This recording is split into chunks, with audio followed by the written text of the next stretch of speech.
Donald Trump's unhinged White House trade advisor, Peter Navarro, was found guilty of contempt of Congress on Thursday. He literally blew through $1 million in legal fees for his day in court, and most importantly, the big press conference after the verdict. That's what he was hoping for. It didn't go well. He didn't get his $1 million worth.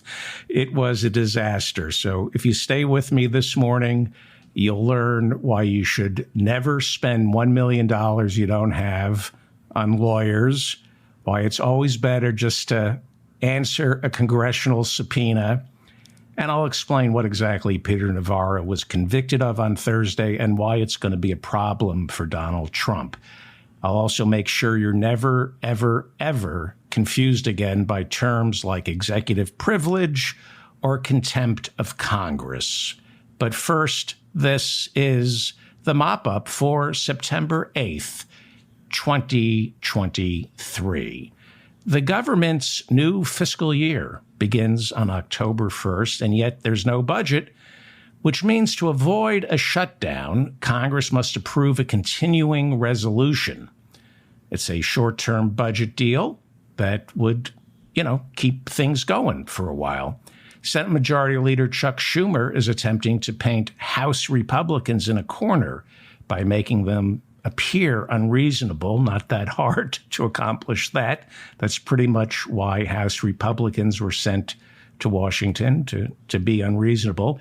Democrat Chuck Schumer is reportedly getting cooperation from Senate Minority Leader Mitch McConnell, who has signaled he wants to pass a short-term budget resolution to keep things going. It puts Speaker Kevin McCarthy in a tough situation. He's got a couple of weeks to decide. Will he be reasonable, or will he cave to the MAGA wing of his caucus and begin impeachment proceedings against Joe Biden to get the votes he needs to seem reasonable and prevent a showdown? So Kevin McCarthy's getting a lot of pushback in the House. And Mitch McConnell, well, he doesn't really have the support of his caucus in the Senate. After freezing in public for the second time this summer, there are already Senate Republicans saying it's time for the 80-year-old Kentucky senator to step down. Here is the odious Republican senator from Missouri, Josh Hawley, after he was asked whether or not McConnell still has what it takes. Do I think he should be leader? No. Republicans, I got to hand it to you, they don't march in lockstep, probably because they're too busy marching in goose step. They are fascists, and fascists goose step. Mitch McConnell's physician gave him a clean bill of health and blamed the 2 freeze-ups this summer on dehydration. Here is Republican Senator Rand Paul, who, like Mitch McConnell, represents the grading state of Kentucky. I think it's an inadequate explanation to say this is dehydration. Okay, because you're an ophthalmologist, it's Dr. Rand Paul. So what's your 2020 hindsight on his condition? Well, I've practiced medicine for 25 years, and it doesn't look like dehydration to me. It looks like a focal neurologic event. Wow. So you've practiced medicine for 20 years, and nobody ever told you that as a doctor, it's unethical to administer a diagnosis based on what you saw on television. Wait, did I just say unethical? I'm sorry. Rand Paul's a Republican. Why would I use unethical? Well, you could use unethical and Rand Paul in the same sentence, actually. Continue, Dr. Rand Paul. What did you think when you saw your colleague, Senator Mitch McConnell, freeze up? Wow, this looks like a seizure. Well, does somebody have tissues for Senator Rand Paul? He seems very upset by his friend having a seizure. Continue. Seizure. seizure, seizure, Yeah. seizure, seizure, Yeah. seizure. It's very seizure. funny. He's laughing. Very funny. You know, when it comes to medical advice, Rand Paul is the first guy I would turn to if every other doctor, nurse practitioner, chiropractor, massage therapist, and tarot card reader were wiped out in a nuclear holocaust. Because this is the same respected member of the medical community who said he wouldn't give his own children the COVID vaccine. But in all fairness, Dr. Rand Paul believes the vaccine is perfectly safe. He just wants his children to die. We're tracking Hurricane Lee, which also happens to be the name back in the 1950s of Gypsy Rose Lee's gay stripper brother.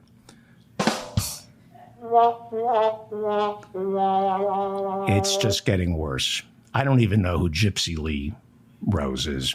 Anyway, Hurricane Lee started Thursday morning as a Category 1 and finished the day as a Category 4 and is expected to become a Category 5 later this morning. What an ambitious little prick. All in basically 24 hours. You know what, Lee? I hated you as a Category 1. I'm going to hate you even more as a Category 5. And no, I won't respect you once you get the Hurricane 5 belt. Yeah, I'll fear you, but I won't respect you because everyone knows you're just overcompensating for your own sense of inadequacy. Real hurricanes don't need to prove how tough they are by becoming Hurricane 4s or 5s. They stay at 1s, right? And, you know, it's not really a Hurricane 5. Hurricane Lee, you're juicing, okay? You're drinking from the Atlantic. There should be an asterisk next to Hurricane Lee's name because everyone knows the Atlantic Ocean is the hottest it's ever been. And the hotter the ocean, the more intense the hurricanes. Lee is juicing. You want to be a 5? Anyone can be a 5 off the coast of Puerto Rico. It's the Bush League. Go down south below the equator where it's winter, and then we'll see what you got. Try becoming a Hurricane 5 in colder temperatures. Otherwise, sit the F down, Lee. Lee is projected to hit Puerto Rico and Haiti possibly by the end of the weekend, when this probably won't be as funny as I thought it might have been. Probably wasn't funny just now, but I have a feeling it's going to be a lot less funnier, if such a thing is possible, when this hits landfall. Scientologist Danny Masterson was sentenced to 30 years in prison on Thursday.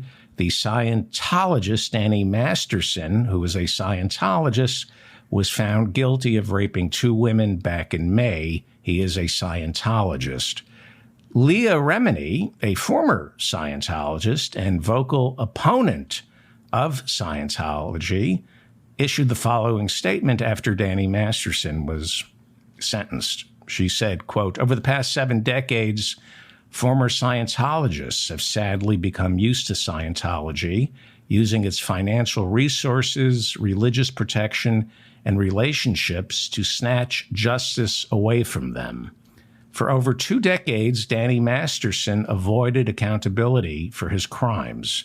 While Danny was the only one sentenced, his conviction and sentence are indictments against Scientology, its operatives, and its criminal leader, David Miscavige."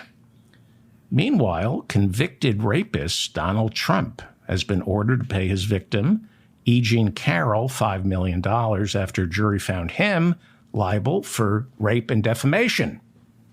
A second defamation trial for Donald Trump is scheduled in January, the same day as the Iowa caucuses.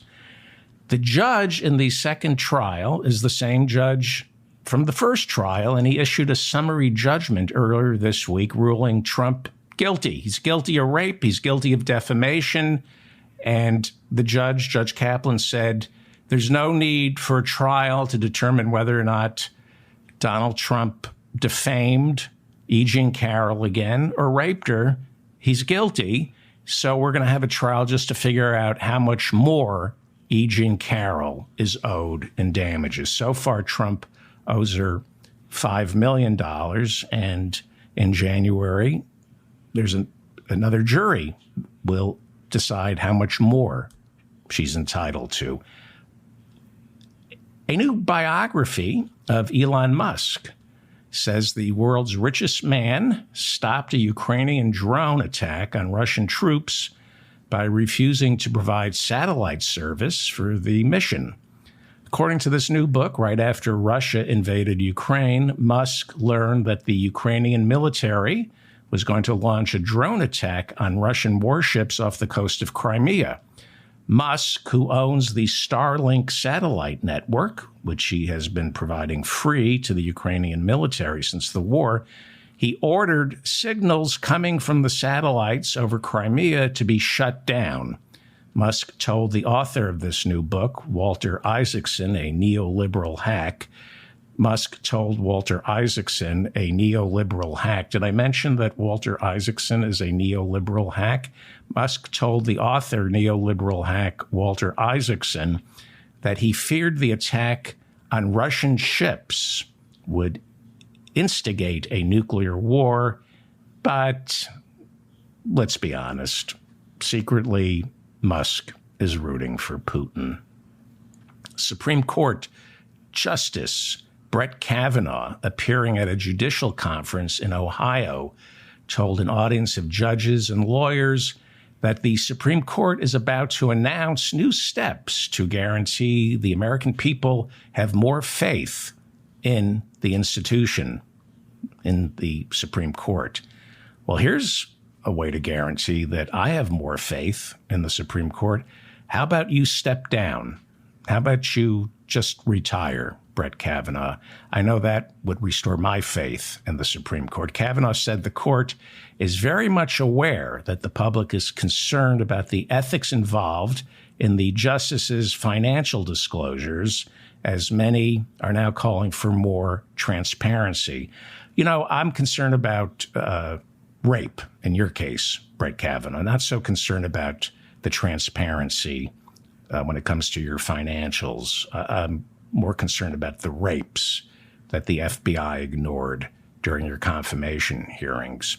As it stands now, when it comes to financial disclosures, for the most part, when it comes to disclosing gifts from billionaires, the justices are on the Your Honor system. But the Your Honor system doesn't work since way too many of these Republican justices are not honorable. Here is what the rapist, Brett Kavanaugh, told the Conference of Lawyers and Judges. We are continuing to work on the issues, and I'm hopeful there will be some concrete steps taken soon on that. Why don't you step into some wet concrete and then jump into a river? That's what the rapist, Brett Kavanaugh, told the audience of judges and lawyers on Thursday. That would be Brett Kavanaugh, rapist. A documentary entitled Justice, which premiered at the Sundance Festival in January, reveals that more witnesses of Brett Kavanaugh's sexual impropriety stepped forward, but were ignored by the FBI, as well as the Republican-controlled Senate Judiciary Committee back in 2018. The director, Doug Lyman, filed a Freedom of Information request, and that revealed there was, sit down for this, 4,500 people contacted the tip line set up by the FBI. 4,500 people contacted the FBI and said they had proof that Brett Kavanaugh was sexually inappropriate or was inappropriate with them, and all 4,500 of those tips went uninvestigated by the FBI, so he gets to sit on the Supreme Court. You know, it sounds like Danny Masterson picked the wrong cult. If Danny Masterson wanted to get away with raping women, forget Scientology. He should have become a Republican. I think that's a safer cult for rapists. Well, many of the ethics questions raised when it comes to financials, many of these questions stem from Clarence Thomas failing to disclose the hundreds of thousands of dollars in gifts he's accepted from far-right extremist billionaires like Harlan Crow, who owns one of the largest collections of Hitler memorabilia in the world. Yes, that means Harlan Crow is a Republican. Harlan Crow has one of the largest collections of Hitler memorabilia in the world. So it's not just the money that's the problem with Clarence Thomas or Alito, Samuel Alito, not disclosing these, $100,000 vacations that they're treated to. Clarence also has a wife named Ginny Thomas. She's an unhinged far-right extremist who helped organize the Stop the Steal rally on January 6. While she didn't go inside the Capitol, she was in the crowd that day. And according to the January 6 committee, she sent hundreds of texts to Donald Trump's White House chief of staff after the 2020 presidential election. That would be Mark Meadows. Ginny Thomas, the wife of Clarence Thomas, sent hundreds of memos to Mark Meadows, insisting that Biden stole the election and that Trump must fight to stay in office because, quote, this is a battle between good and evil. This is a battle between good and evil. In one memo, Ginny Thomas, that would be the unhinged wife of Clarence Thomas, the unhinged justice on the Supreme Court, in one memo, Ginny Thomas sang the praises of Sidney Powell, who, by the way, Donald Trump called crazy. That's according to Hope Hicks. Hope Hicks's testimony was Donald Trump put Sidney Powell's phone call. He muted his voice and said, she's crazy.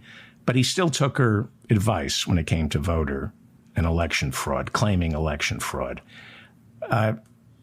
In her memos, Ginny Thomas sang the praises of Sidney Powell, said, don't fire her, keep the faith. That's what she wrote, keep the faith, because this is a battle between good and evil. So keep the faith, don't fire Sidney Powell.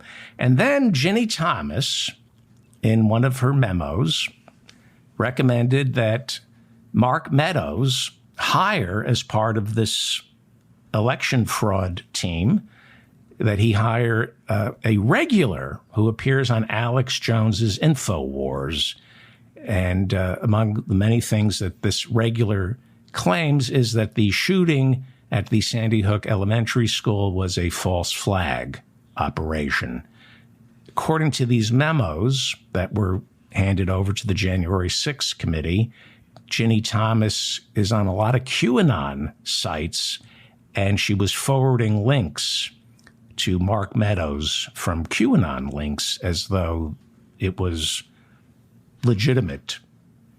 Ginny Thomas has also received hundreds of thousands of dollars in salary from wealthy benefactors of Clarence Thomas, who also pay her to sit on the boards of various super PACs.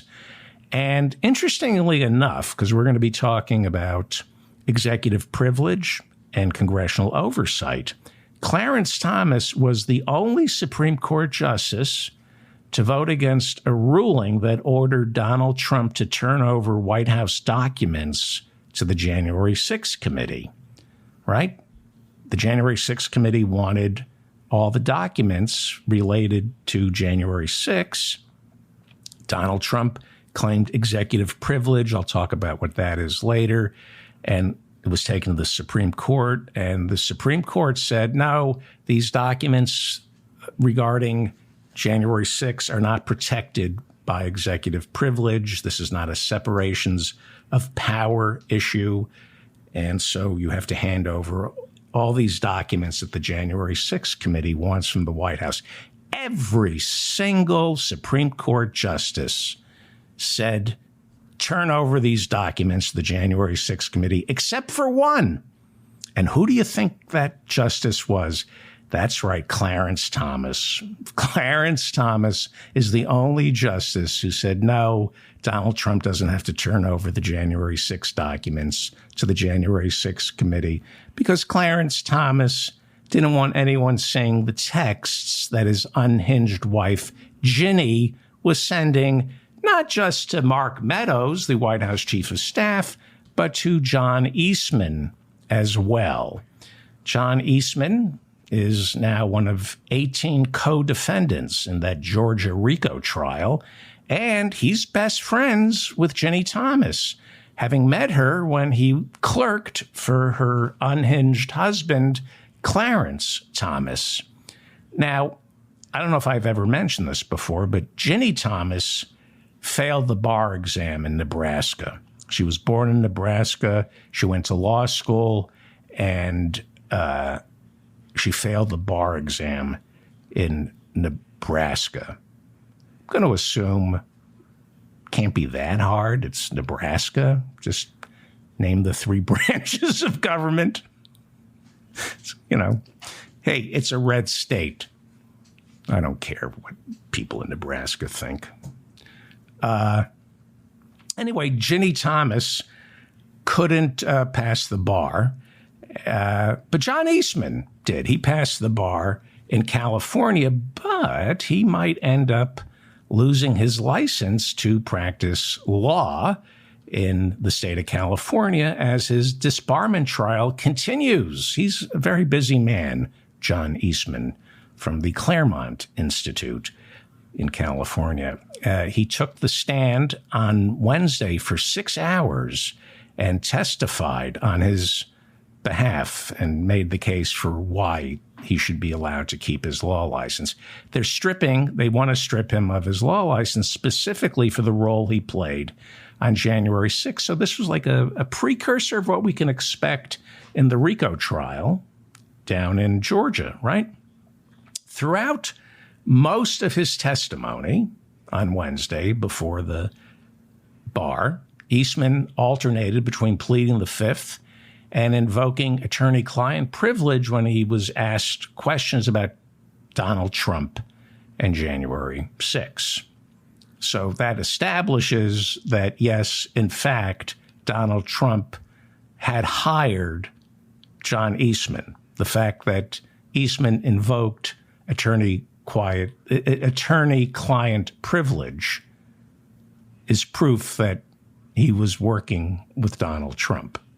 That's a problem for Trump. Well, one of the questions during the disbarment proceedings on Wednesday, one of the many questions that John Eastman refused to answer was whether or not Republicans were planning to replace Vice President Pence on January 6th with Iowa Republican Senator Chuck Grassley, who, because he was the longest serving member of the Senate, held the title of Senate President Pro Tem, which means, if necessary, he can replace the Senate President, who, according to the Constitution, is also the Vice President. I know that's confusing. Mike Pence was Vice President, but he was also the President of the Senate. That's a constitutional role. He's the Vice President is also the President of the Senate, which means he occasionally gets to perform ceremonial duties like counting the electoral votes on January 6th. Now, it has been suggested that after it became apparent to John Eastman and Kenneth Chesebro and Sidney Powell and Rudy Giuliani and Mark Meadows and Donald Trump, after it became apparent that Mike Pence was not going to obey Donald Trump, right? When Mike Pence said, I'm going to certify the election, it has been suggested that people in the White House, possibly John Eastman, reached out to Republicans in the Senate to make Chuck Grassley, Senator Chuck Grassley, count the Electoral College votes on January 6th instead of Mike Pence. a move that, according to the Constitution, would be perfectly legal. And it's been done before, apparently. In the past, the vice president, the president of the Senate, was not available on January 6th to count the Electoral College, and they had the Senate President pro tem fill in for the vice president, who was also president of the Senate. So Eastman's memos, John Eastman's memos, included a backup plan to replace Mike Pence with the elderly Chuck Grassley if Pence refused to cooperate.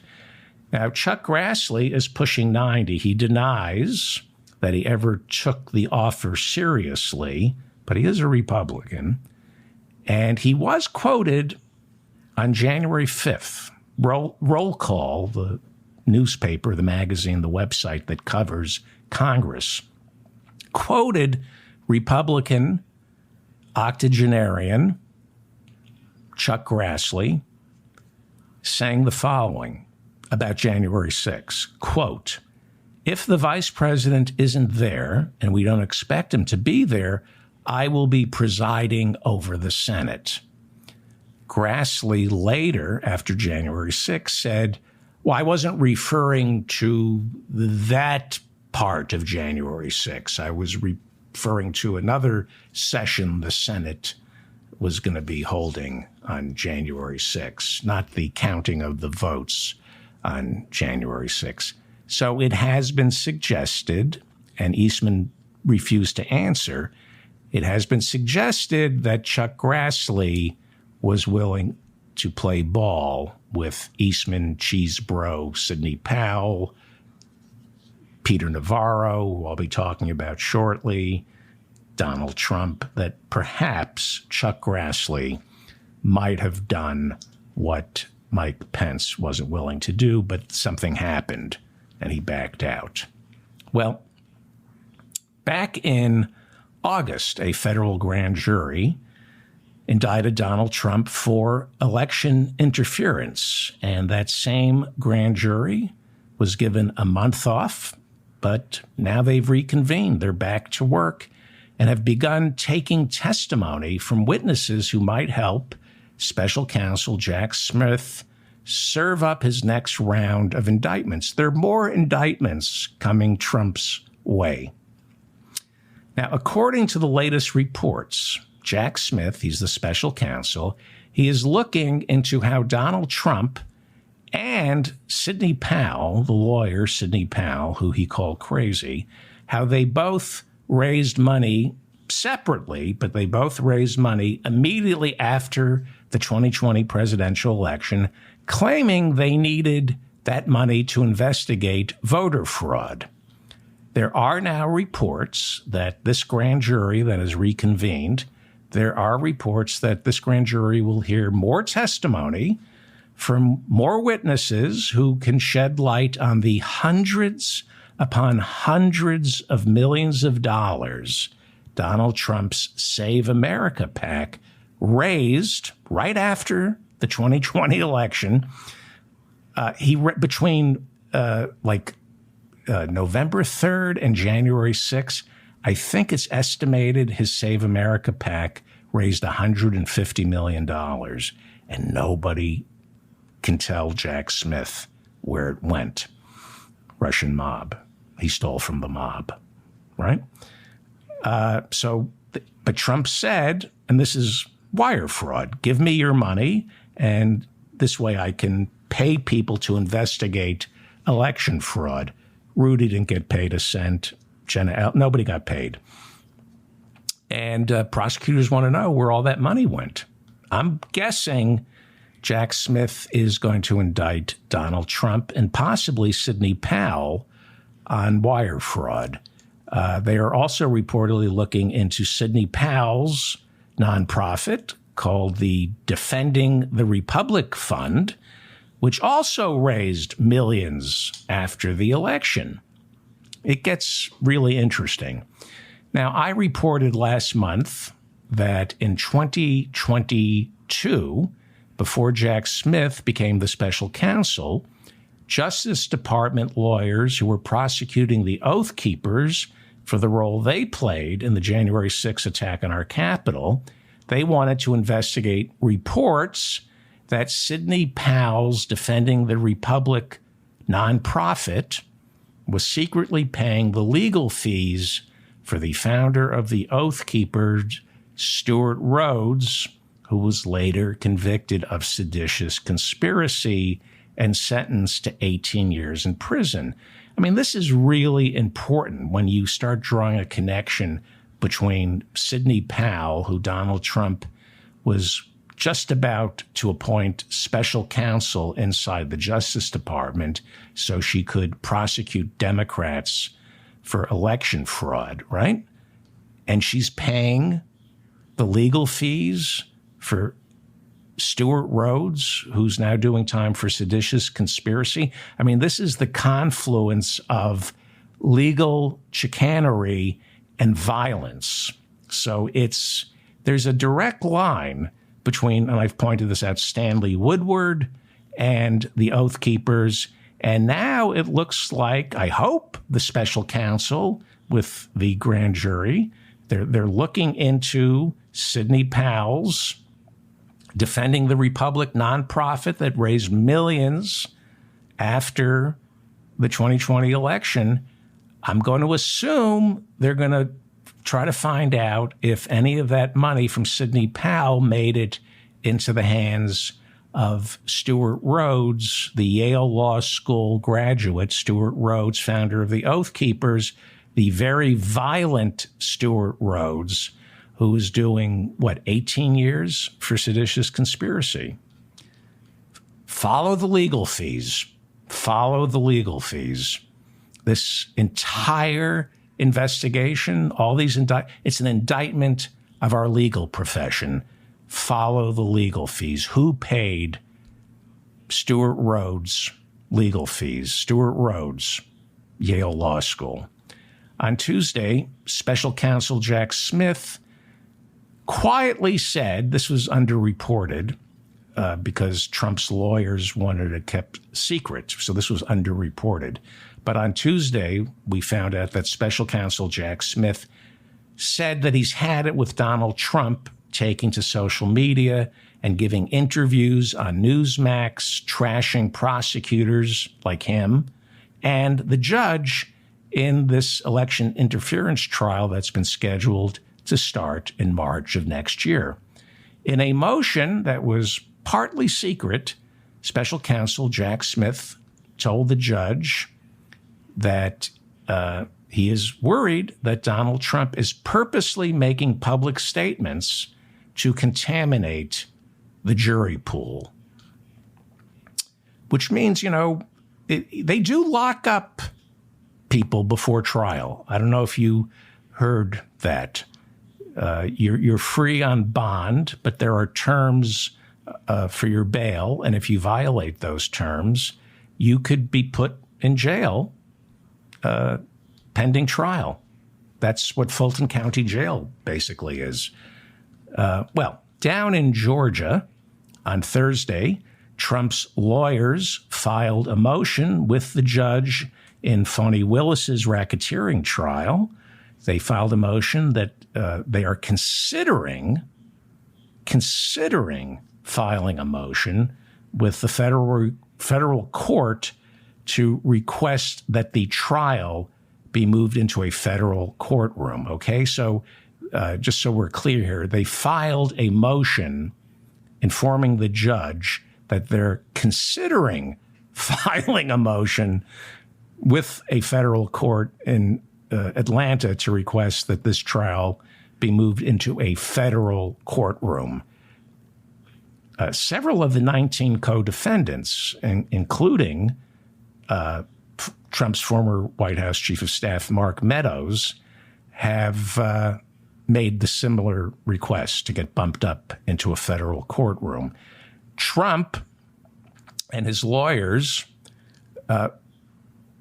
filed a motion saying that they're planning, they might file a motion to get it bumped up into a federal courtroom. This request was made to hit certain deadlines so that Trump can make the request in full when his lawyers have more time to prepare.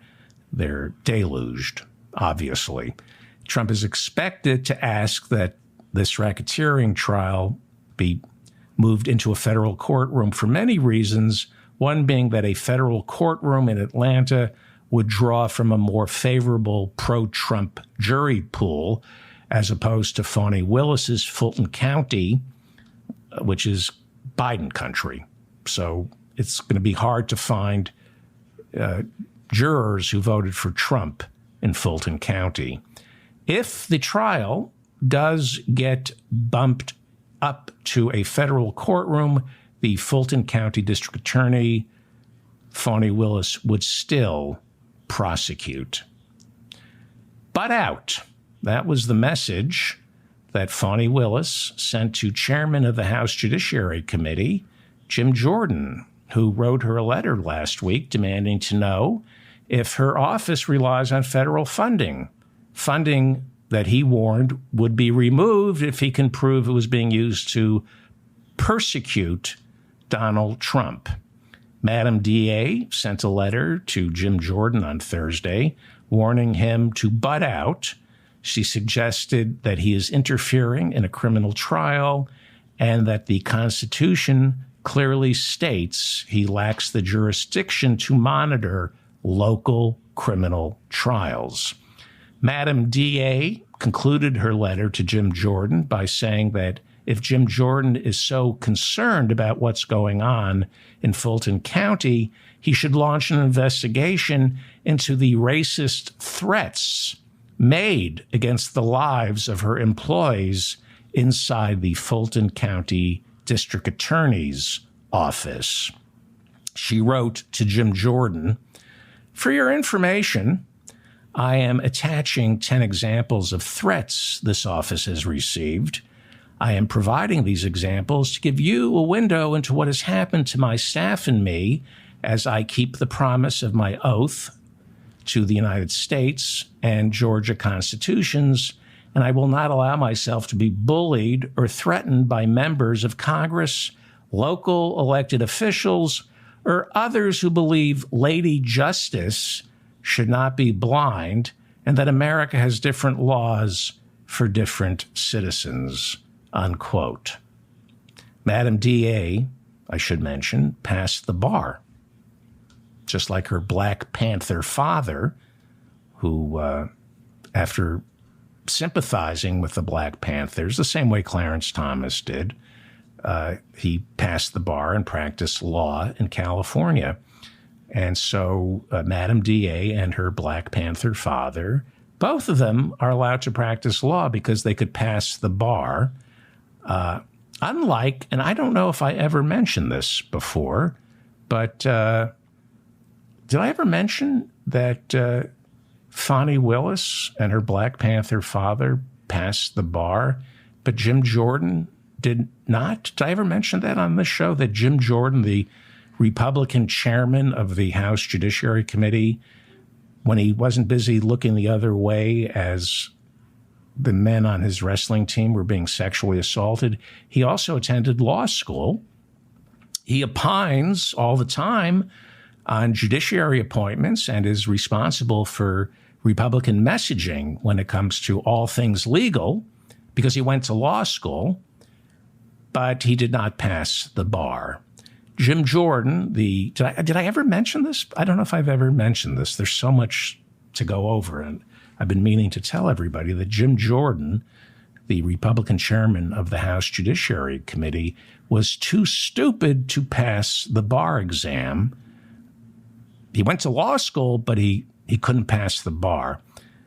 But Fani Willis and her Black Panther father, they both passed the bar and they could practice law. Jim Jordan can't practice law, but Fani Willis and her Black Panther father can.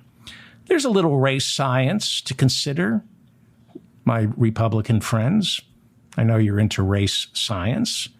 The Black Panther and his daughter pass the bar, but Jim Jordan, the cracker from Ohio, failed it. Some race science to consider while you're studying phrenology at the homeschool. Well, speaking of dumb white people, before becoming the dumb white governor of Arkansas, stupid and white Sarah Huckabee was White House spokesperson for Donald Trump. And she's a devout Christian. She's a Christian first. That's what she says. And I bring up Sarah Huckabee because it shows you the kind of work that Madam DA, Fani Willis, she has her work cut out for her, because there are some devout Christians like Ginny Thomas. Did I mention that Ginny Thomas, the unhinged wife of Clarence Thomas, failed the bar? She couldn't pass the bar. Did I ever mention that? There are these crazy, unhinged, devout Christians like Ginny Thomas and Sarah Huckabee Sanders. Well, Ginny Thomas failed the bar. Sarah Huckabee Sanders passed the salad bar and went straight for the dessert station. I don't care. I really don't. Complain to me. I don't care. These are horrible people. All right, I'm apologizing. I shouldn't have said Sarah Huckabee passed the salad bar and went straight for the dessert station. I apologize. That was wrong. But Sarah Huckabee, like Ginny Thomas, thinks the 2020 election was a battle between good and evil. That's why religion is so valuable. That's why our founding fathers said, bring it on in. Let's come on, no wall between church and state. Just let's have devout people bring in the battle between good and evil when we're trying to solve political issues. Here is the incredibly stupid and evil governor of Arkansas, Sarah Huckabee, whose brother, we believe, killed a dog. We'll talk about that some other time.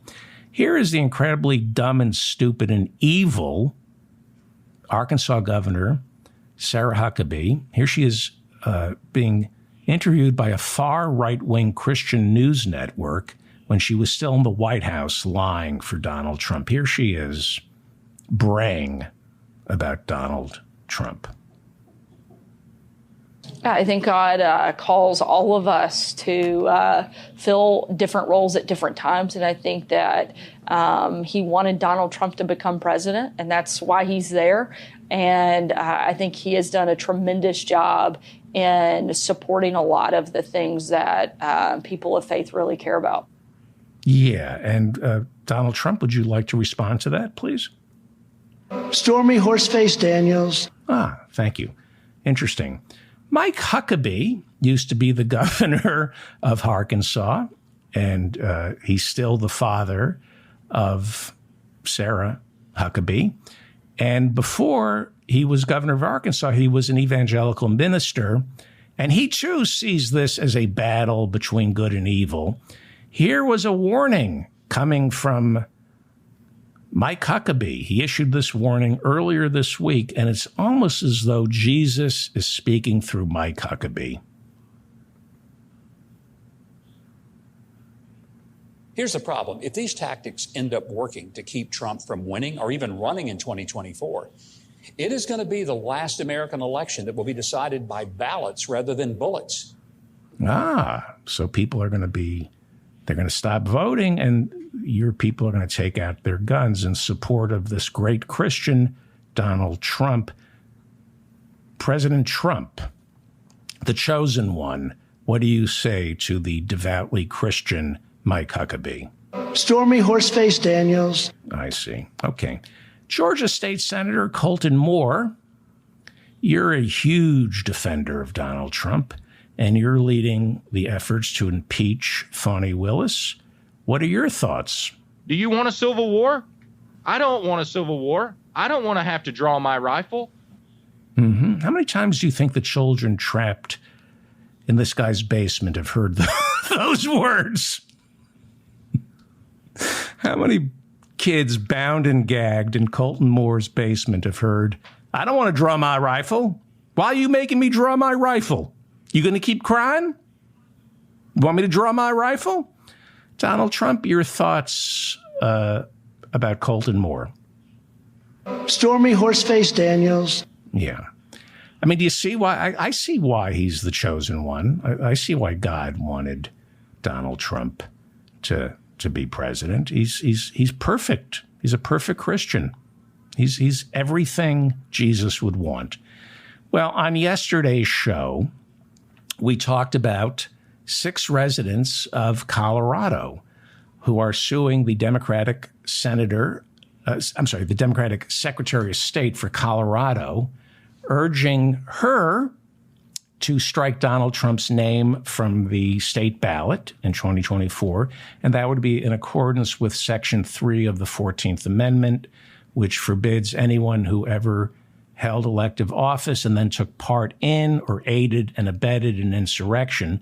It's the third section of the 14th Amendment, right? If you took part in an insurrection as an elected official, you're banned from ever serving again. And great legal minds now want to know, was it actually an insurrection?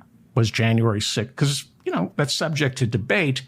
And who better to turn to on subjects like this? Who better to consult than failed newscaster Carrie? They stole my election in 2022, and they're going to steal my election in 2024, Lake. When Carrie Lake is not down at Mar-a-Lago sucking up to Donald Trump, trying to be his vice president, she's running a not-so-secret whisper campaign against Marjorie Taylor Greene, who she fears Trump will pick as his unhinged vice president instead of her. There's a little whisper campaign going back and forth. A lot of competition between Carrie Lake and Marjorie Taylor Greene. And Marjorie Taylor Greene is not sitting back and taking it. She's got her own whisper campaign against Carrie Lake. Marjorie Taylor Greene is spreading rumors about Carrie Lake. She's saying that Carrie Lake is not crazy. That's pretty bad to say that about someone. Anyway, here is the brilliant Carrie Lake. Was January 6th an insurrection? Because we're talking about the third section of the 14th Amendment. We may be able to strike Donald Trump's name from the ballot because of the 14th Amendment, but we have to first establish whether or not January 6th was in fact an insurrection. What says you, Carrie Lake? Well, I think Americans are coming around to the fact that it wasn't an insurrection. Okay, it wasn't an insurrection. Then tell us, oh wise one, what was it? It was a staged riot. A staged riot. Okay, I've heard people call it a riot and not an insurrection, but you're saying January 6th was staged by whom? And many of the people were encouraged to go in by FBI informants. Well, hang on. Okay, so you're saying FBI informants staged January 6th, and it was the FBI that told people to storm the Capitol. That's interesting. That makes sense. So that means this guy would be an FBI informant. We're going to walk down. We're going to walk down anyone you want, but I think right here we're going to walk down to the Capitol. Wow, it makes sense. Trump was an FBI informant. 2 nights ago, I reported that Enrique Tarrio, the leader of the Proud Boys, was also an FBI informer. So this guy, Donald Trump, was an FBI informer. Continue. And we're probably not going to be cheering so much for some of them, because you'll never take back our country with weakness. You have to show strength, and you have to be strong. Wow. he was an FBI informer. Well, you know, Rudy Giuliani, you also spoke on the Ellipse on January 6th. You called for trial by combat. Are you an FBI informer too? I like scotch. Okay, go on. I drink scotch. Okay, thank you for that. Yes, you do. Well, Thursday night was the big fundraiser at Bedminster Golf Course in New Jersey for Rudy Giuliani. It was hosted by Donald Trump, and he charged $100,000 a plate. You know, Rudy's broke, and he and Bernie Kerik, his former police commissioner, they've flown down to Mar-a-Lago at least 3 times, saying you've raised hundreds and hundreds of millions of dollars through the Save America PAC to investigate election fraud.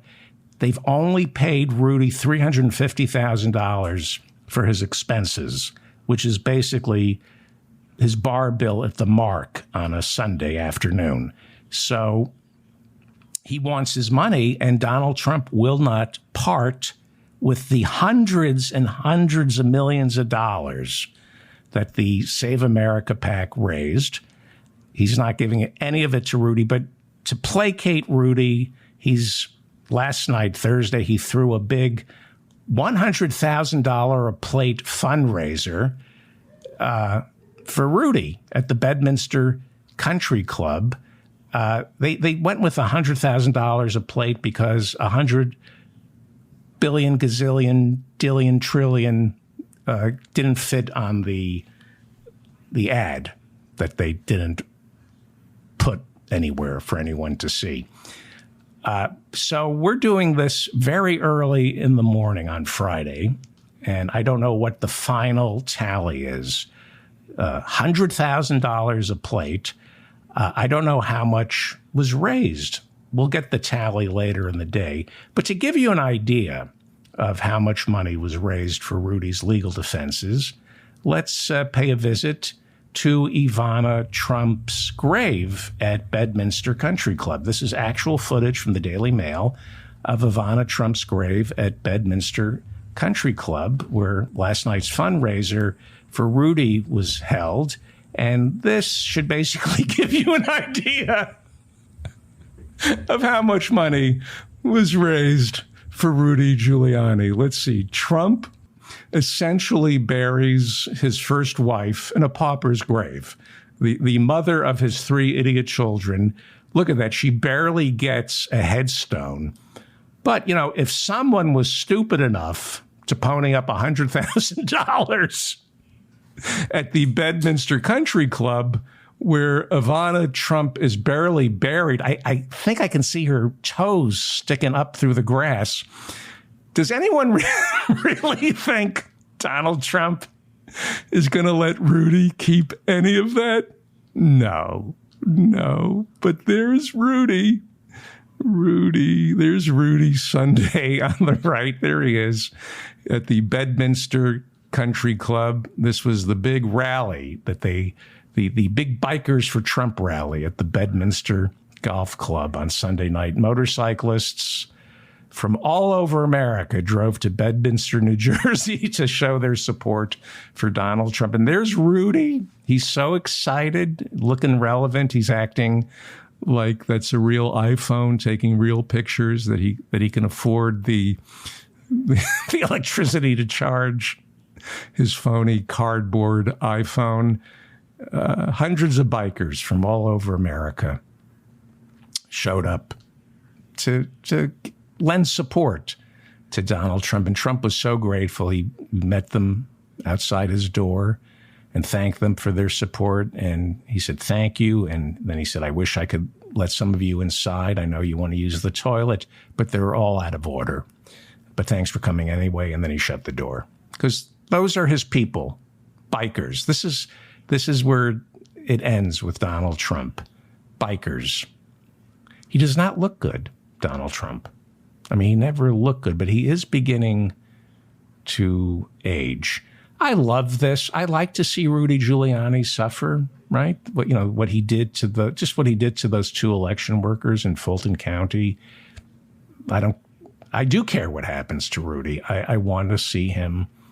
Well, here's his approval ratings. This is from the Washington Post. They tracked Rudy's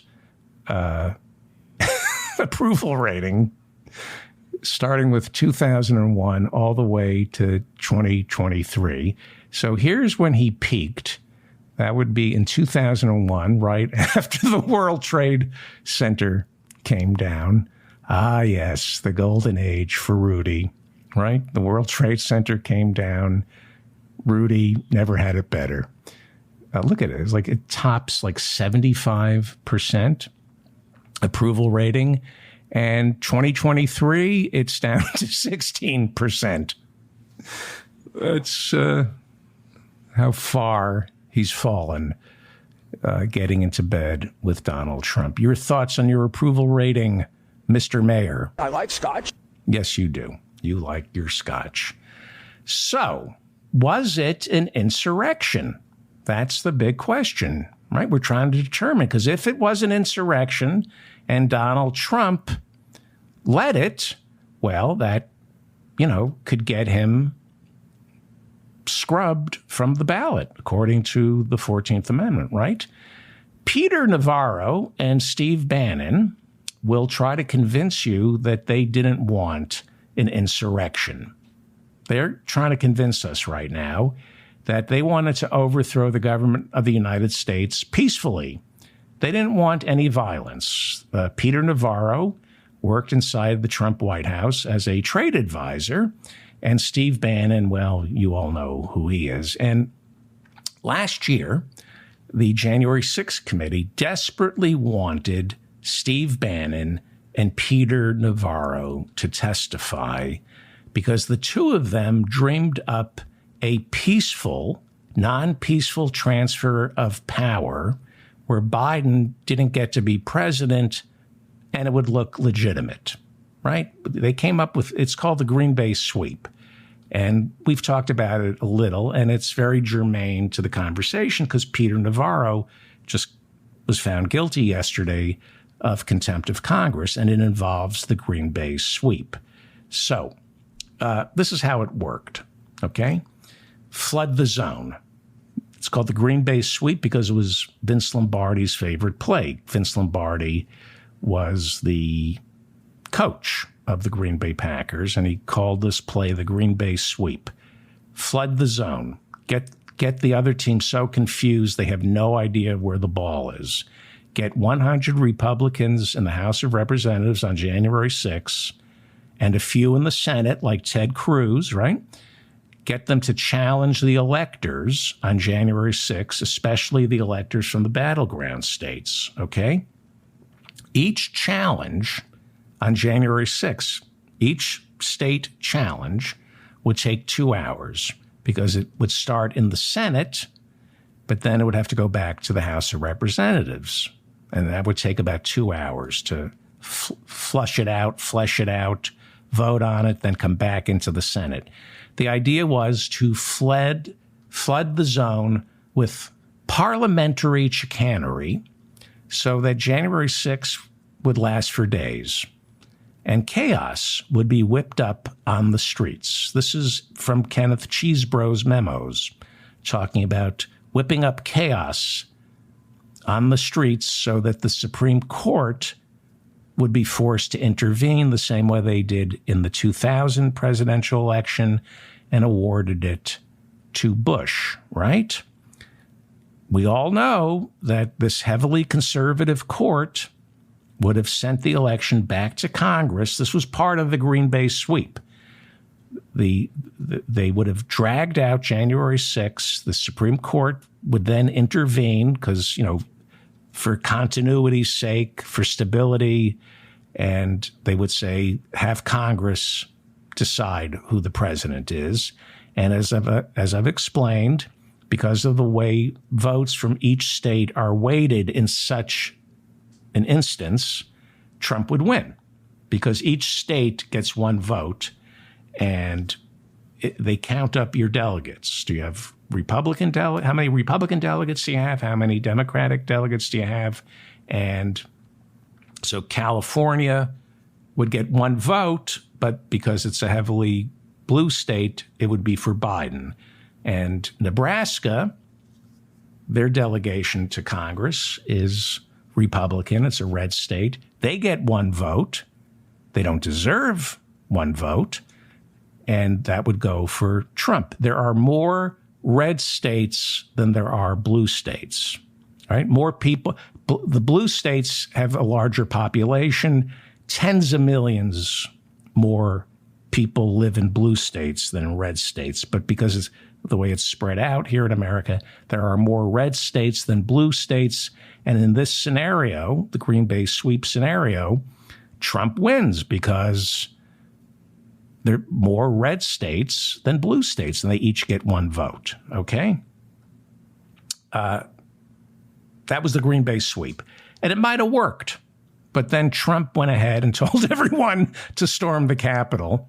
He is impulsive. You know, he didn't have faith in the Green Bay sweep, because I do think the Green Bay sweep might have worked. Had he and Rudy not told everybody to storm the Capitol, and had they given the Green Bay sweep the time, they could have dragged it out, and Trump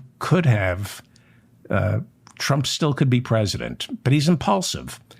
So the January 6th committee desperately wanted to hear from Peter Navarro, who was convicted on Thursday, and Steve Bannon, because this really was the game. This was the game. The insurrection was checkers, but the Green Bay sweep, that was chess. This was the game. This was the game Cheesebro and Eastman were playing. This excited them. The insurrection was, that was also the plan, but the great legal minds were not interested in that. So Peter Navarro, who was convicted yesterday, and Steve Bannon, who was convicted last year on the same contempt of Congress charge, they were enamored by the Green Bay sweep, which was to grind the wheels of the Electoral College to a halt. And it would have seemed, if you read the memos, it would have seemed on the up and up. It involved the phony electors, so it wasn't on the up and up. It involved lying about election fraud. But, you go to the Supreme Court. The Supreme Court is worried about the fighting in the streets, the chaos, and they're going to let Congress decide. And if Congress decides, it looks legitimate. So there was no way Steve Bannon or Peter Navarro were going to testify before the January 6th committee, because this is some dangerous stuff, right? Violence is one thing, right? The Oath Keepers and the Proud Boys and the meetings at the Willard Hotel. And this is low-level thugs who, are dangerous. But this stuff really indicts the legal profession and the Republican Party, because Ted Cruz was in on it and Paul Gosar. If you remember, at 1 p.m., they were implementing the Green Bay sweep.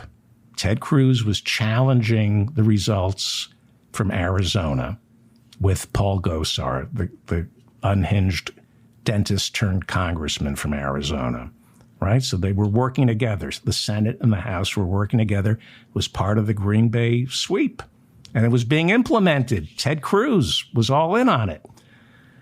This is dangerous stuff. This is really embarrassing, because they probably did have about 100 Republican congressmen. I mean, you look, how many Republican congressmen after January 6th, how many Republican senators after January 6th, when they reconvened after the violence, still voted against certifying the election for Joe Biden? This is the really dangerous story about January 6th, that there were a lot of Republicans who were in on the Green Bay sweep. And there was no way Peter Navarro or Steve Bannon were going to testify before the January 6th committee, because it's really dangerous. So they claimed executive privilege. Now, you hear that all the time. This is a conceit that goes all the way back to George Washington. It's separations of power. The executive branch is supposed to be free from the legislative branch, and you can't have the legislative branch constantly sticking its nose into the business of the president, and the president can't stick his nose into the business of the legislative branch. You know, it's Article 1 versus Article 2. That's what they say. Article 1 of the Constitution is Congress. Article 2 is the president. And there's a tension between the two, and it's always solved through Article 3 of the Constitution, the Supreme Court. They never know, whenever issues of executive privilege come up, there are constantly congressional committees asking for information from the president, and sometimes the president will say, fine, take it. Other times he'll invoke executive privilege, and then Congress will decide, do we really want to challenge this? And January 6th committee said, yes, we really do want to challenge this. So they went to Article 3, the Supreme Court, and then the Supreme Court gets to decide, is this executive privilege or not? Okay? So it's always adjudicated by the Supreme Court. You're always going to hear about congressional oversight, and it's not set in stone. This has been going on for more than 2 centuries. They're not certain, nor are they supposed to be, as to what constitutes executive privilege, what a congressional oversight committee is entitled to see from the White House and what they're not. And they always depend on the Supreme Court to decide. So Steve Bannon and Peter Navarro said executive privilege. Donald Trump didn't say it. They invoked executive privilege for Donald Trump. So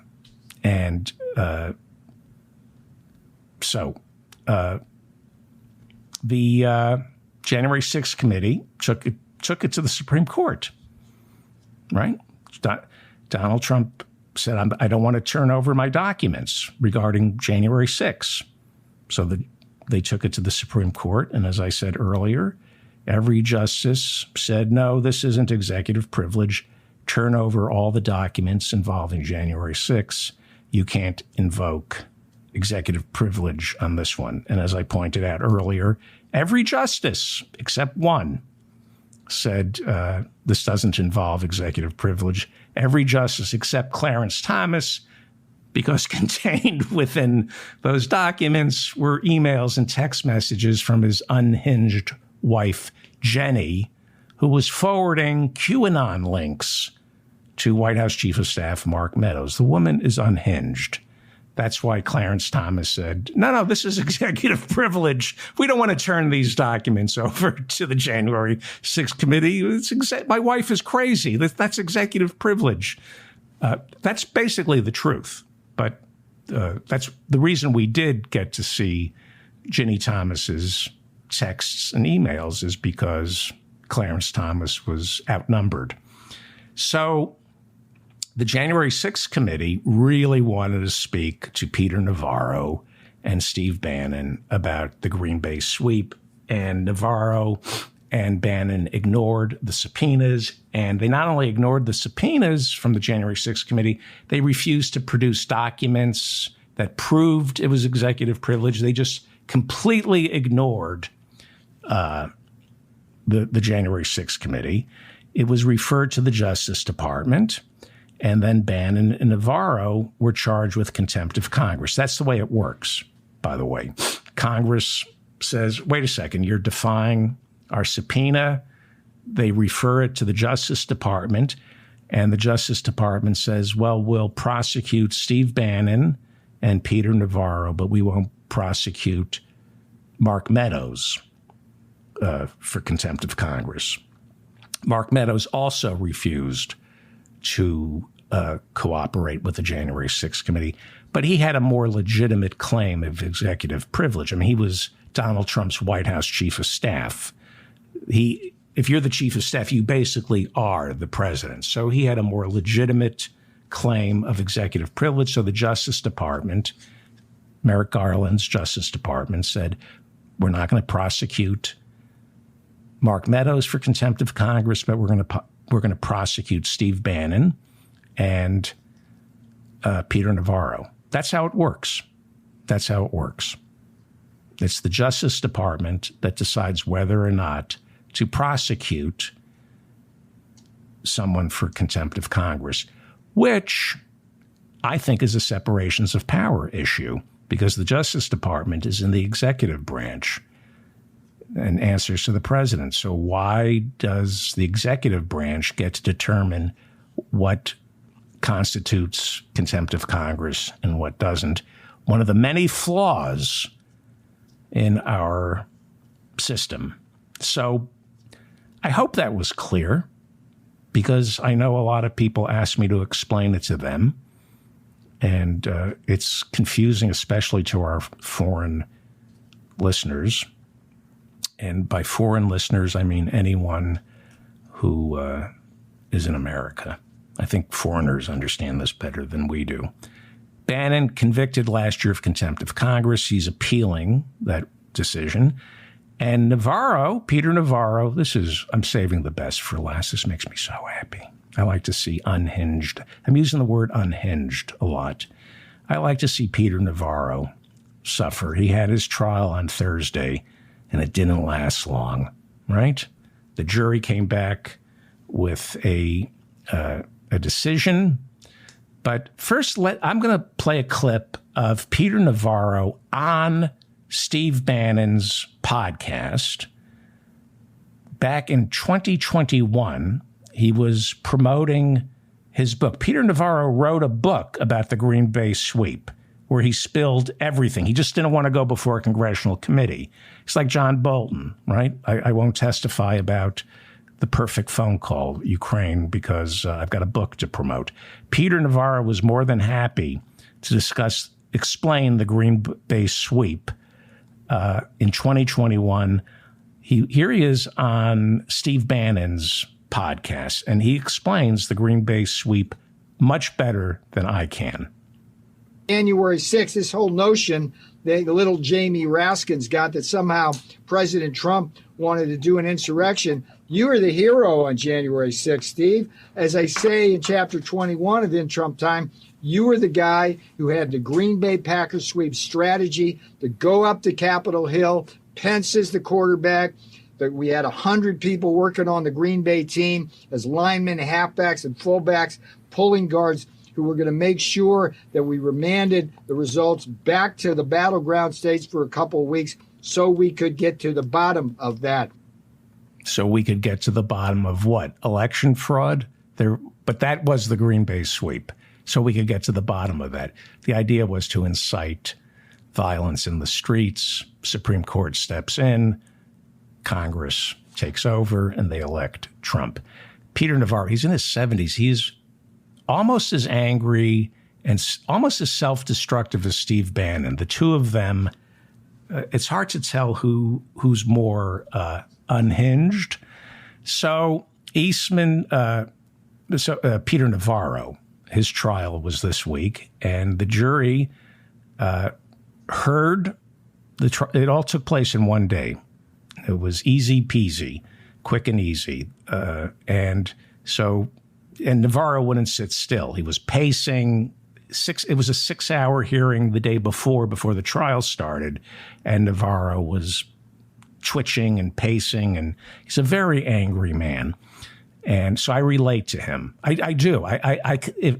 If a couple of wrong turns in my life, and I could see myself being Peter Navarro, just willing to destroy my life in order to destroy everybody else's. So they have the trial. The jury goes to meet, and Peter Navarro immediately takes to Twitter. Jury and deliberations now. We're in God's hands now. The only thing certain are more legal bills. The only thing certain are more legal bills. That's the Democrats' lawfare game. We'll have more once verdict is in. In the meantime, You can help me fight these weaponized partisan bastards at defendpeter.com, right? He's been complaining about the legal fees all week. Eastman estimates this trial will cost him at least $1 million. And he's asking, Trump isn't helping him, although Stanley Woodward is his attorney, and Stanley Woodward is on retainer with Trump, but apparently Trump isn't paying enough of the legal fees. And the results were in after that tweet. Peter Navarro found guilty of contempt of Congress, just like Steve Bannon, right? And now we're going to wait for the sentencing. We do know that Bannon, same crime, convicted of contempt of Congress. Steve Bannon was sentenced to 4 months in prison. He's appealing that. And Navarro will be sentenced on January 12th, 2024. But his $1 million legal team, $1 million for this, his $1 million legal team headed by Stanley Woodward said this isn't over by a long shot, because that's what $1 million gets you, right? Anybody who's ever been through a divorce, appeals and appeals. We're going to fight for you. Here, pay this bill. We're going to need a retainer again. You got your retainer's running low. We're going to fight for you. We're going to demand justice for you. They get the client all revved up, and the next thing they've squeezed the schmuck Peter Navarro out of $1 million. He wants justice. A good lawyer says, you know what? Honor the subpoena. Plead the fifth. Just plead the fifth. These lawyers, they got to earn their pay. We're going to take this all the way to... We're going to take this all the way to the Riviera next year when we cash your checks. I mean, we're going to take this to the Supreme Court.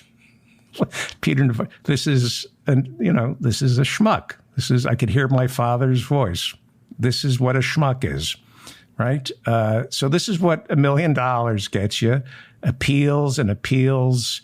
Because if you're stupid enough, arrogant enough, angry enough to fight a subpoena in court, there's always going to be a lawyer in Washington willing to cash your checks and say anything. And say anything is what Peter Navarro's lawyers did.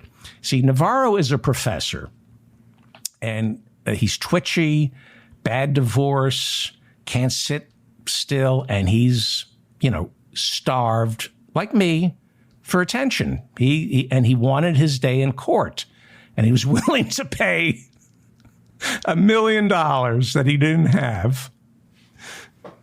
He was willing to pay $1 million for his day in court. All he had to do was testify and plead the fifth. But this is my moment, right?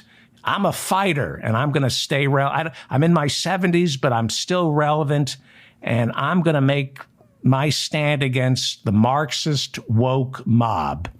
And what he was really looking forward to, and this is the God's honest truth, I'm going to show you this. He was looking forward to his moment,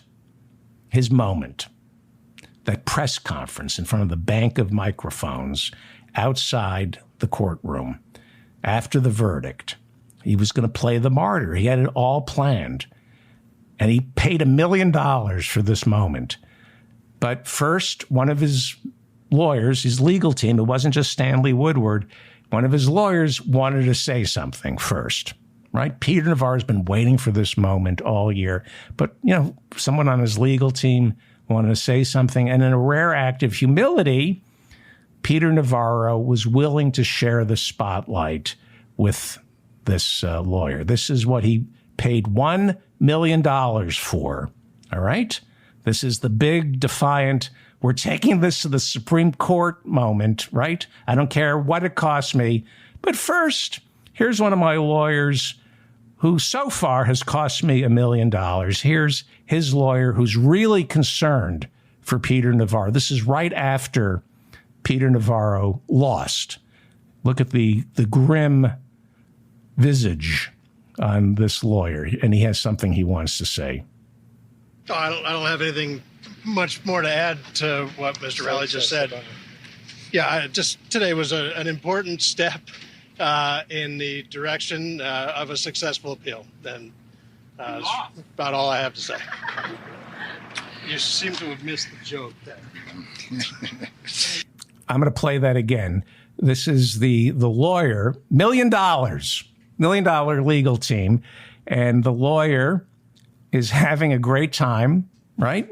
Cash the check, and he makes his joke, and then somebody screams, "You lost," and then he says, "You didn't get the joke." They're watching again. I just love this. $1 million. I don't have anything much more to add to what Mr. Rowley just said.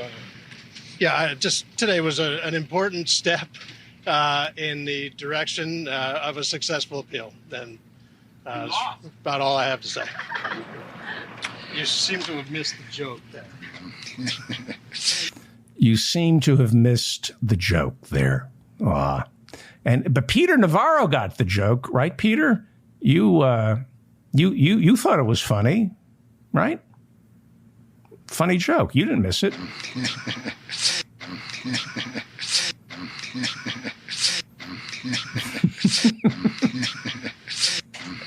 $1 million. $1 million.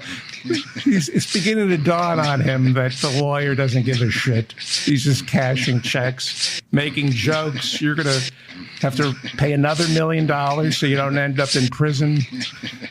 All right. Very funny. Very funny. Well, meanwhile, there was a whole legal team here. Not the funny guy. There was Stanley Woodward, who was upstairs calling for a mistrial. This is true. But while this press conference was going on, Stanley Woodward, Peter Navarro's attorney, was upstairs calling for a mistrial, telling the judge that the jury had run into protesters during a lunch break, and the protesters were able to influence the jury. So what basically happened is Peter Navarro was irate. The protesters all week were picking on Peter Navarro. He kept trying to give these press conferences for his moment in the sun, and the protesters were pretty funny, and they were heckling him, and they were defiant, and they made Peter Navarro so angry that after he lost, he said to Stanley Woodward, claim there's a mistrial. Claim there's a mistrial because of the protesters outside and because, they're lawyers. Sure, but it's good. A couple more billable hours for a mistrial. You got it, pal. Whatever you want. Lawyers will just cash your checks. Yes, the protesters influence the jury. Yes, more billable hours for me.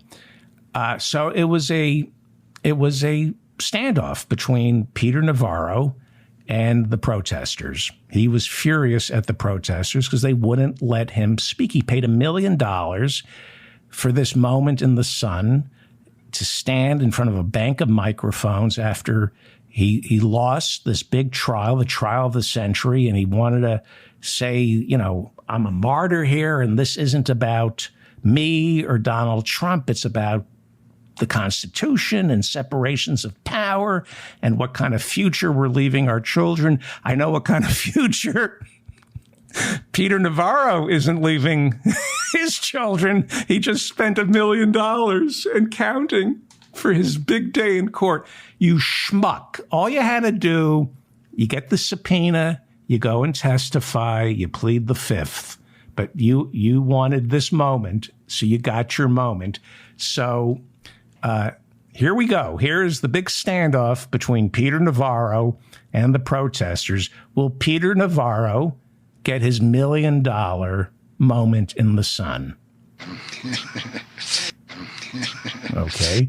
No, he's going to share it first with another attorney. That's what's going to happen.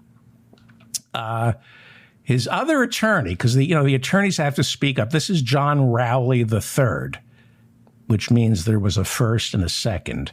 John Rowley III, he was going to say something. He wanted to say something to prove to Peter Navarro that he was worth every penny of those $1 million. Of those $1 million.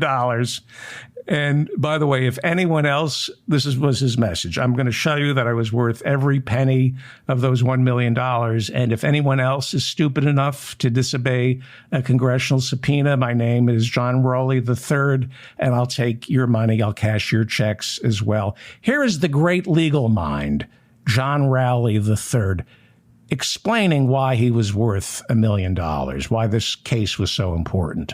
There are legal issues here that need to be decided by the Court of Appeals. There are legal issues here that need to be decided by the Court of Appeals. So we're going to appeal another $1 million, okay? There are legal issues here, right? This isn't about Peter Navarro. This is about the law and the Constitution and buying my mistress a condo in Georgetown. Please continue, John Rowley III. Judge Maida decided, based upon an evidentiary hearing last week, that there was inadequate evidence to show that President Trump had formally instructed Dr. Navarro to invoke executive privilege. Okay, so Judge Maida said, and Stanley Woodward, the lead attorney, agreed that there wasn't evidence. What's the key word? That Donald Trump hadn't granted executive privilege? Formally. Oh, he hadn't granted executive privilege formally. So, yes, he hasn't granted formally. But if you could read Donald Trump's mind, then you would know that he granted executive privilege. He granted de facto executive privilege to Peter Navarro. But you got to be able to read Donald Trump's mind. In the hearings before the trial started, during the evidentiary hearings, Stanley Woodward went before Judge Maida and said, yes, it would be easier if we had actual proof that Donald Trump invoked executive privilege and told my client, Peter Navarro, not to testify before the January 6th committee.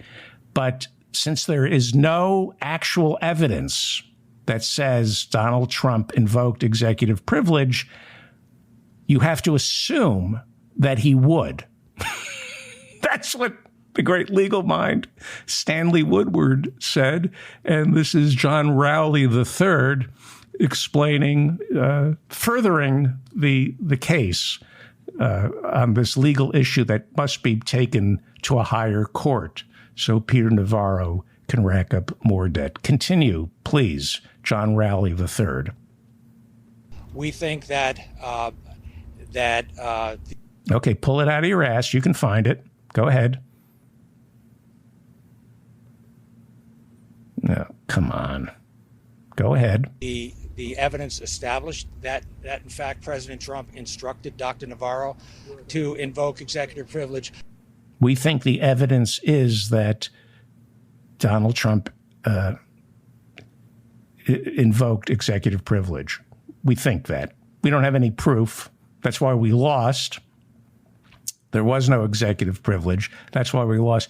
But we still think Donald Trump was thinking of executive privilege, which is why we're going to appeal this and make more money. Please continue. Formally. Yes. Okay. You said that already. But in any event, we think that based upon the separation of powers between Congress and the executive, that executive privilege is part and parcel of the office of the President of the United States, and that no express invocation of privilege was even necessary.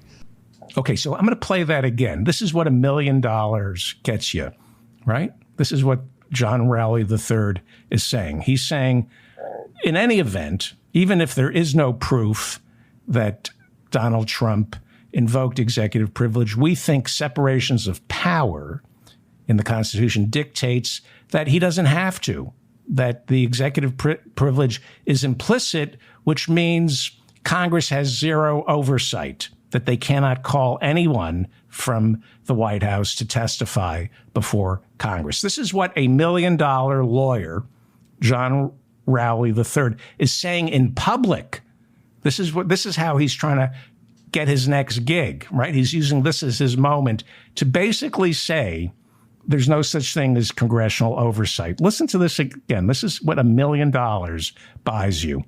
But in any event, we think that based upon the separation of powers between Congress and the executive, that executive privilege is part and parcel of the office of the President of the United States, and that no express invocation of privilege was even necessary. No express invocation of executive privilege was necessary because it's always there, which means no congressional oversight, no need for a Supreme Court to rule on this. That's the $1 million argument. That is John Rowley III, Peter Navarro's attorney, earning his salary, pulling stuff out of his ass, just filling time. We've all done that. We don't get paid $1 million to do that. He's just pulling stuff out of his ass. Well, now Peter Navarro, he let the lawyers speak. He's a professor. He's Dr. Navarro. Dr. Navarro. And Dr. Navarro paid $1 million for this moment to stand in front of a bank of microphones on live television. CNN was covering this live. And this is Peter Navarro's moment to go down in history. This is where he's making his stand in defense of executive privilege, his stand against congressional oversight, the right of all Americans to defy a congressional subpoena. This is his big moment, right? Here we go. Enjoy. Let the man talk. Charges. Are you interested in hearing him? Man, go ahead, Peter. Go ahead and talk. Please, you're on federal property. I don't agree with some of your shit, but go ahead and talk, man. Did you hear the gentleman behind him? Let me just play this again. Listen carefully. I don't agree with some of your shit, but go ahead and talk. Excuse me. This makes me tumescent. I don't agree with most of your S. This was on CNN today. I saw this and I went, huh? Is this CNN? Here. I don't agree with some of your shit, but go ahead and talk. $1 million for this. Continue, Peter Navarro. Go ahead and talk. Charges. No, I didn't. No, I didn't. Go ahead and talk, man. Go ahead. Go ahead and talk, man. Go ahead. Go ahead. Come on, go ahead. Sad day for America. Not because they were guilty verdicts, because I can't come out and have an honest, decent conversation with the people of America. Yeah, sad day for America because I can't come out here and have my moment, my honest, decent conversation with the people of America. I'm live on CNN. This is my moment to be a martyr. And the protesters, they're treating me like a substitute teacher. There's cameras here. The marshals just saw you. The marshals just saw you. You're in trouble. You're in trouble. You just assaulted me. That man just assaulted me. He stuck a flagpole in between my legs. Yeah. Don't touch me. Don't touch me.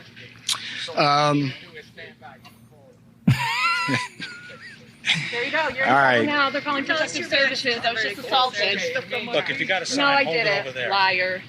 I can hold it anywhere I want. This Yeah. is public property. It's assault. I want to press charges. Let the man talk. Charges. Are you interested in hearing him? Man, go ahead, Peter. Go ahead and talk. Please, you're on federal I don't property. agree with not some of your NC. shit, but go ahead and talk, man. Go I want ahead to and press talk. charges. No, I didn't. No, I didn't. Go ahead and talk, man.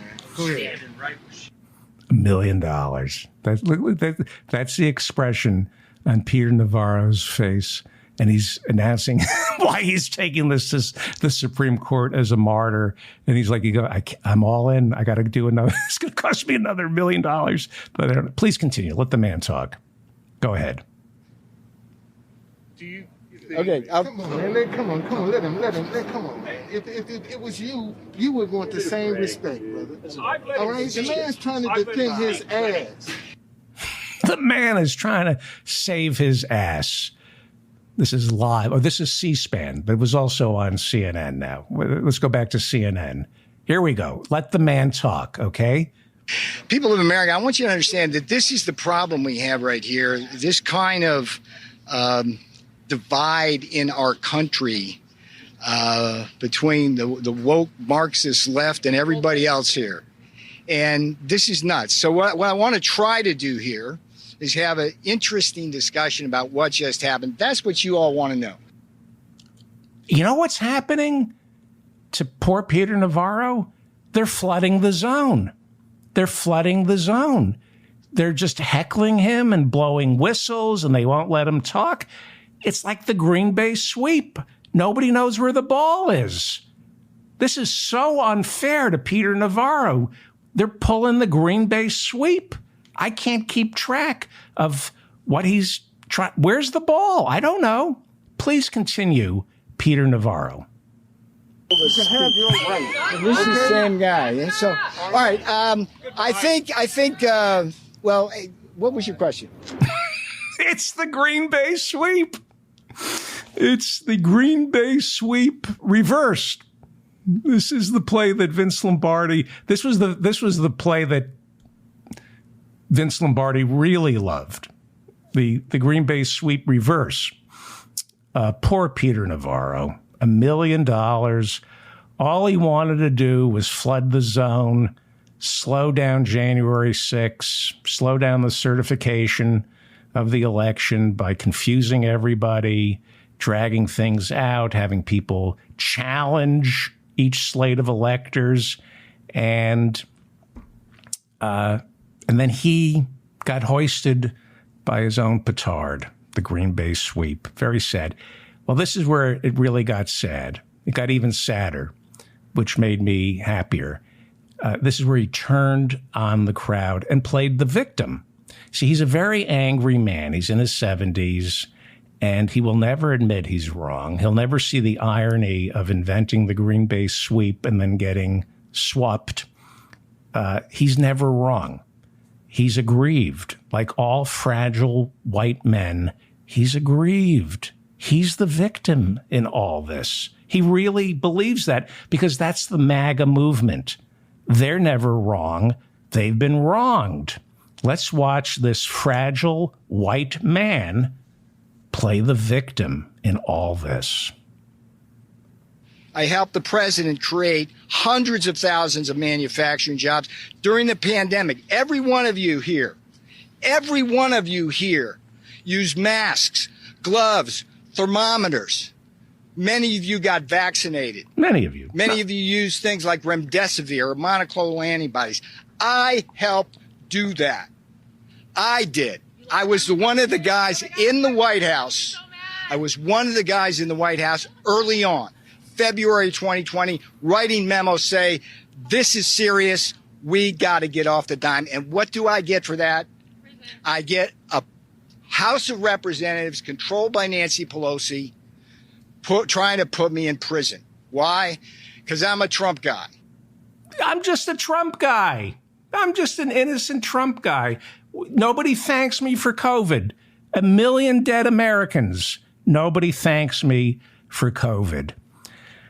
This is what white, fragile men think. And there's no solution to this other than locking them up. I'm David Feldman, reminding you to stay strong and protect the weak. If you enjoyed this as much as I did, if you enjoyed watching this fragile white man, this aggrieved fragile white man who wanted to steal a presidential election, if you enjoyed watching him suffer as much as I do, not only suffer, but he's like, now he's in debt. He's in his 70s. And, you know, all he had to do was plead the fifth, but he was starved for attention. I'm going to have my day in court and make my big statement. And you got to make your big statement. And the statement is, you're a schmuck. That's your big statement. You told the world you're a schmuck, Peter Navarro. That's what you are. As my father used to say to me, you're a schmuck.